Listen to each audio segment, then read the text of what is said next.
They are said to be behind everything from the French and American revolutions to the rise of socialism and communism to the symbols on the U.S. dollar.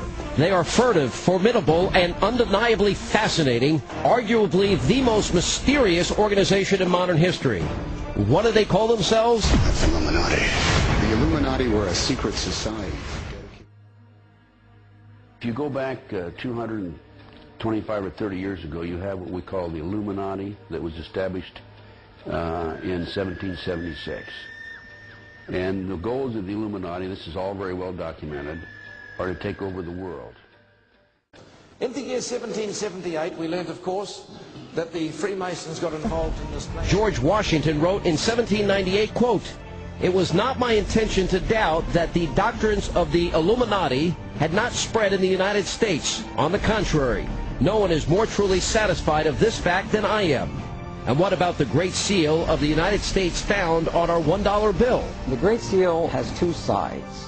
The first side is the eagle side, which carries the olive branches and the arrows and the motto E pluribus unum. The second side, the reverse side, or perhaps the more mystical side, has the pyramid, the eye in a triangle, and we kept this above the eye in a triangle, and that means God prospers our undertaking, and Novus Order Seclorum, which means the new order of the ages.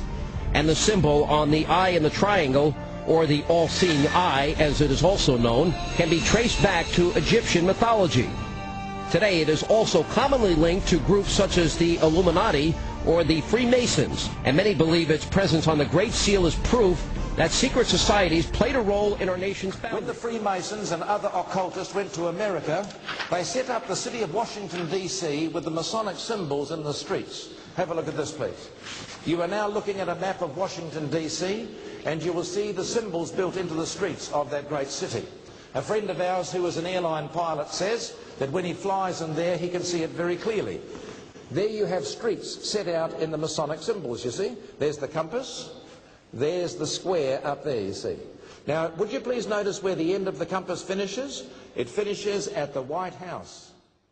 And what about other secret societies? They still exist, the Skull and Bones, and we've had several presidents that were members of the Skull and Bones. I was an FBI agent for 27.5 years. At the time of my retirement, I was the senior special agent in charge of the FBI Los Angeles Division. I have been qualified in the courts as an expert on cults and satanic ritual abuse. I have information from various sources that judges, law enforcement, prosecutors, attorneys, doctors, and many prominent individuals, including actors, actresses, professional football and baseball players, are involved in these type activities. According to the former U.S. Supreme Court Justice Felix Frankfurter, the real rulers in Washington are invisible and exercise power from behind the scenes. The elite were in trouble. The people were beginning to see through their facade, past their front man, and to the ruling elite behind the throne. For the first time in U.S. history, both parties were universally hated. Congress had a 9% approval rating. The globalist agenda had stalled. And then, onto the scene came a man who promised change. Change we could all believe in. Obama is a cruel hoax. He works for Wall Street. He's an agent of finance capital. Obama says one thing and does another, and that he works for the very same elite interests that Bush served. The very interest engineering the financial collapse and formation of a dictatorial world government. To alter our course from tyranny to liberty, to defeat the corrupt elite, we must get past the puppets and confront the real power structure of the planet.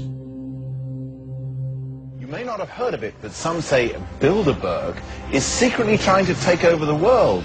We're trying to find out why some of the biggest names in business and politics are currently meeting very discreetly.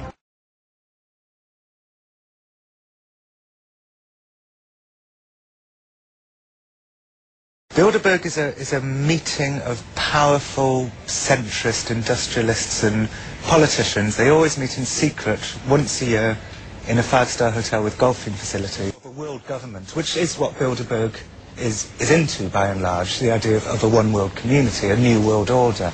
You know, The very word secrecy is repugnant in a free and open society. And we are, as a people, inherently and historically opposed to secret societies, to secret oaths, and to secret proceedings. President Bush signed a formal agreement that will end the United States as we know it. And he took the step without approval from either the U.S. Congress or the people of the United States. The secret organizations of the world power elite are no longer secret. It's known as the Bilderberg Group. Could their objective be world domination? Ladies and gentlemen, a new world is emerging. It is a new world order with significantly different and radically new challenges for the future. And people better understand that they mean exactly what they're saying. It's a new world order they're trying to create, and they're trying to do so not only without approval or consent of the government in this country, but despite the popular will. This is a straightforward assault by the elitists in this country. There is a global meltdown coming. It is a global depression. And one world currency and one world financial system is the end game. China said last week they want one global currency. France said yesterday or the day before that they want one world order, a new world order, at the end of this event.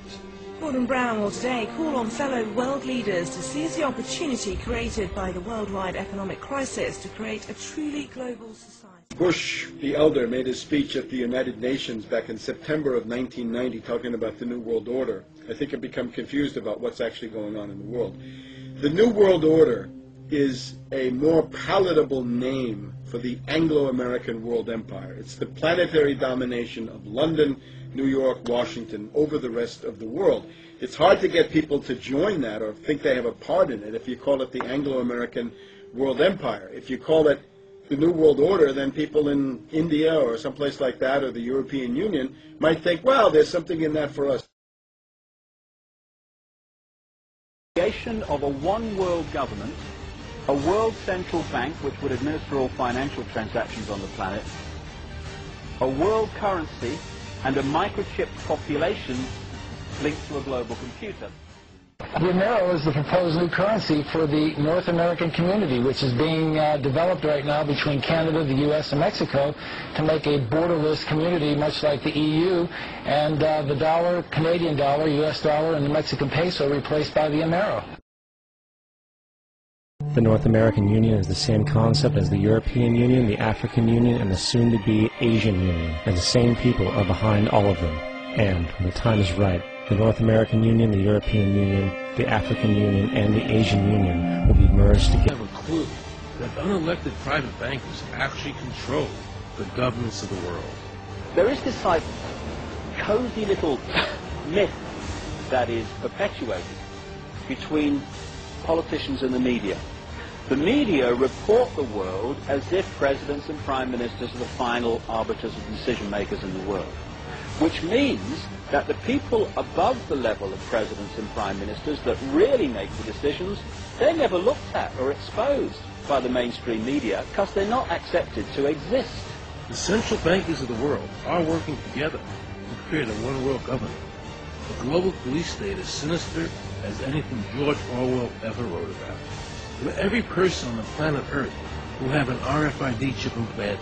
It is the first implantable microchip for humans that has multiple security, financial, and healthcare applications. More than 100 law enforcement officials in Mexico are having microchips implanted in their arms. The chips allow a person to be scanned, sort of like a cereal box at the supermarket. Just like the microchips implanted in the necks of dogs and cats, allowing lost pets to be identified, this glass capsule can do the same for humans.